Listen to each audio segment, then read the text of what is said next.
C Mukundan ബിജെപിയിലേക്ക്. BJP ഓഫീസിലെത്തി അംഗത്വം സ്വീകരിച്ചു. നാട്ടികയിൽ Mukundan BJP സ്ഥാനാർത്ഥിയാകും. Nataraj Parasuram വിവരങ്ങൾ നൽകും. നടരാജ്, വലിയ ട്വിസ്റ്റ് ഉണ്ടായിരിക്കുകയാണ്. നേരത്തെ കോൺഗ്രസിന്റെ അടക്കം പിന്തുണ അഭ്യർത്ഥിച്ചത് കിട്ടിയില്ല എന്ന് ഉറപ്പായ ശേഷം ഇപ്പോൾ ബിജെപിയിലേക്ക് എത്തിയിരിക്കുന്നു സി മുകുന്ദൻ.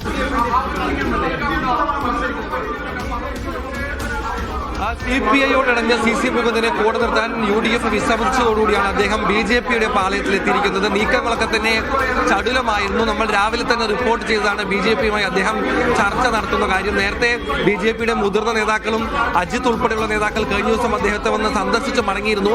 അതിന് പിന്നാലെയാണ് ഇന്ന് രാവിലെ കൊടുന്നനെ അദ്ദേഹത്തിന് മനമാറ്റമുണ്ടായതും UDF പാളയത്തിൽ താൻ എത്തില്ലെന്ന് ഉറപ്പിച്ചതും അദ്ദേഹം അല്പസമയം മുമ്പ് BJP ഓഫീസിലെത്തി. ഉടൻ അദ്ദേഹം ഇപ്പോൾ മുതിർന്ന നേതാക്കൾക്കൊപ്പം, അതായത് വി ഗോപാലകൃഷ്ണൻ, അതുപോലെ തന്നെ മുൻ ജില്ലാധ്യക്ഷൻ അനീഷ് കുമാർ ഉൾപ്പെടെയുള്ള നേതാക്കൾക്കൊപ്പം അദ്ദേഹം ഇപ്പോൾ മാധ്യമങ്ങളെ കാണും. നാട്ടികയിൽ BJP-യുടെ സ്ഥാനാർത്ഥിയായി അദ്ദേഹം മത്സരിക്കാനുള്ള സാധ്യതയാണ് മുന്നിൽ കാണുന്നത്.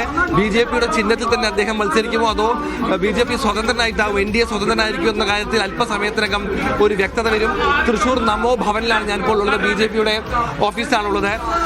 ഇപ്പോൾ ഇവിടെ സി മുകുന്ദൻ മുതിർന്ന നേതാക്കൾക്കൊപ്പം എത്തിയിട്ടുണ്ട്. അവരുടെ പ്രതികരണം നമുക്ക് നോക്കാം. എന്താണ് ഈ വാർത്താ സമ്മേളനം പറയുന്നത്?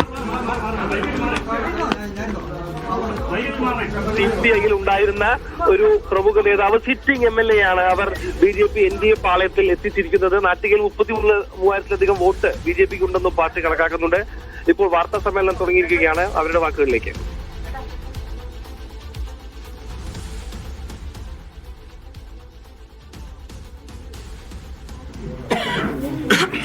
ഏവർക്കും നമസ്കാരം.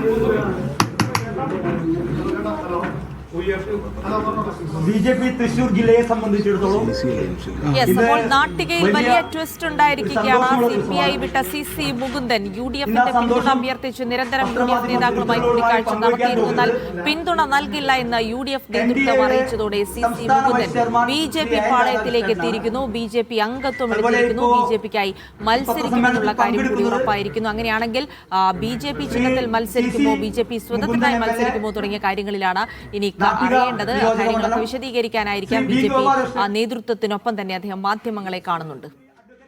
അനീഷ് കുമാർ ജി, BJP സംസ്ഥാന ഉപാധ്യക്ഷൻ, Shri advocate KR Hari, Shri PK Babu, Shri Sujay Senan, എന്തായാലും CPI-ക്കെതിരെ വലിയ ആരോപണങ്ങൾ ഉന്നയിച്ചുകൊണ്ടാണ് സി മുകുന്ദൻ പാർട്ടി വിട്ടിരുന്നത്. പെയ്ഡ് സീറ്റാണ് ഗീതാ ഗോപിക്ക് നൽകുന്നത്. തന്റെ സ്ഥാനാർത്ഥിത്വം നിഷേധിച്ചതിലൊക്കെ പ്രതിഷേധിച്ചുകൊണ്ടാണ് സി മുകുന്ദൻ CPI-യിൽ നിന്ന് പുറത്തു വരുന്നത്. പിന്നീട് സി മുകുന്ദന്റെ ഒരുപക്ഷെ UDF പിന്തുണച്ചേക്കുമെന്നുള്ള വാർത്തകൾ ഉണ്ടായിരുന്നു. പക്ഷേ കോൺഗ്രസിന്റെ പ്രാദേശിക നേതൃത്വം അത്തരമൊരു തീരുമാനത്തിനെതിരായിരുന്നു. കാരണം ജില്ലയിൽ തന്നെ കഴിവുള്ള നേതാക്കൾ ഉണ്ടാകുമ്പോൾ മറ്റൊരു സ്ഥാനാർത്ഥിയെ കോൺഗ്രസ് UDF സ്വതന്ത്രമായി മത്സരിപ്പിക്കേണ്ടതില്ല എന്ന നിലപാടടക്കം പ്രാദേശിക നേതൃത്വം എടുക്കുകയും കോൺഗ്രസ് സംസ്ഥാന നേതൃത്വം അത് ശരിവെക്കുകയും ചെയ്തു. അങ്ങനെ സി മുകുന്ദന് പാർട്ടി UDF-ന്റെ പിന്തുണയില്ല എന്നിപ്പോൾ വ്യക്തമാക്കുന്നു. കഴിഞ്ഞ ദിവസങ്ങളിലൊക്കെ ഈ ഡൽഹി കേന്ദ്രീകരിച്ചുള്ള ചർച്ചകൾ തുടരുമ്പോൾ സി മുകുന്ദൻ ഡൽഹിയിലെത്തിക്കൊണ്ട് UDF നേതാക്കളെ, പ്രത്യേകിച്ച് കോൺഗ്രസ് നേതാക്കളെ കാണാനുള്ള ശ്രമങ്ങൾ നടത്തുകയും അവരുമായി കൂടിക്കാഴ്ച നടത്തുകയും ചെയ്തിരുന്നു. പക്ഷേ കോൺഗ്രസിന്റെ തീരുമാനം അനുകൂലമല്ല എന്ന് കണ്ടതോടെ പുതിയ പാളയം തേടി പോവുകയായിരുന്നു